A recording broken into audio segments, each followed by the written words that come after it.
Marquise Francis, who joins us now here on set. So, Marquise, I want to start by hearing the description of this man's state by local law enforcement, and then we'll talk on the other side. Yeah. There are a lot of physical conditions that he's working on as well. I mean, here's an adult that was 5'9" and 68 pounds. There's some apparent orthopedic issues. The room was very small. It was worse than the conditions of a jail cell.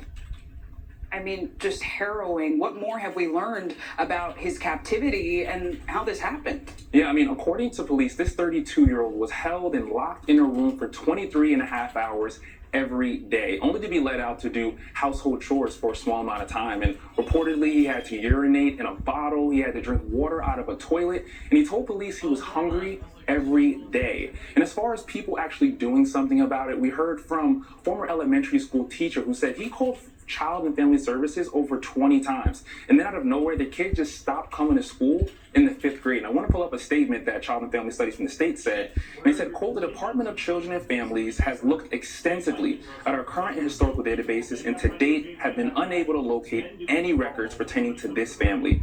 And so it appears as though there was some outreach, but it never materialized up until now. Wow. So have we gotten any comment from the stepmother in this case, her attorney? Yeah, I mean, the stepmother, Sullivan, and their attorney appeared in court today, and they denied all of the accusations. And Sullivan, through her attorney, actually said she was dumbfounded by these accusations. And she said as though she allowed her stepson to be let out of the room. He had adequate drinking water. But of course, police saw a different story when they went inside. So it's a tale of he said, they said right now. Sinclair? And just briefly, what happens next? Yeah, next, the stepmother is now going to be bonded out, according to the attorney, and she's due back in court later this month. All right, Marquise Francis, thanks so much. A powerful storm is moving through the western U.S. right now. Heavy rains already drenching parts of Southern California, still recovering from the recent devastating wildfires and prompting evacuation orders for some.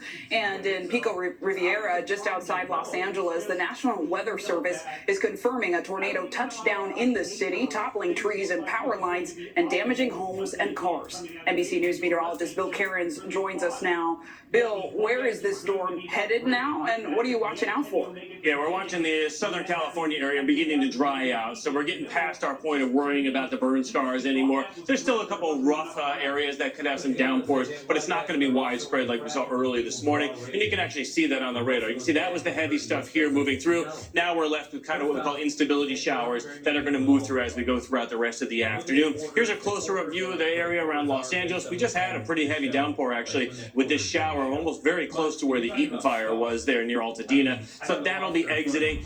By the way, we did have that one confirmed tornado, EF0, but you gave numerous wind reports of damage there, and that was only about, the southeast side there of LA. As far as other concerns go, we're going to watch the flood watch being dropped. It's still up just for any of these downpours that we could get during the afternoon, but 21 million people are in that. And then this storm heads to the middle of the country, and we're going to have a whole slew of problems. We're going to have extremely high winds. We're going to have a chance of tornadoes. We're going to see wind damage on top of all that, too. So, Zinclay, this will be a story that we're going to watch as we go throughout this upcoming weekend. A lot of destruction with the storm that's now exiting the West Coast. Oh, man, hoping people stay safe out there. Bill Cairns, thanks so much.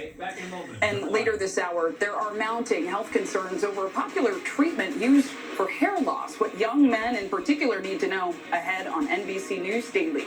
We're always streaming free, by the way, 24/7 on NBC News Now. Watch us wherever you stream live. That includes YouTube, Roku, all those places you see right there on your screen.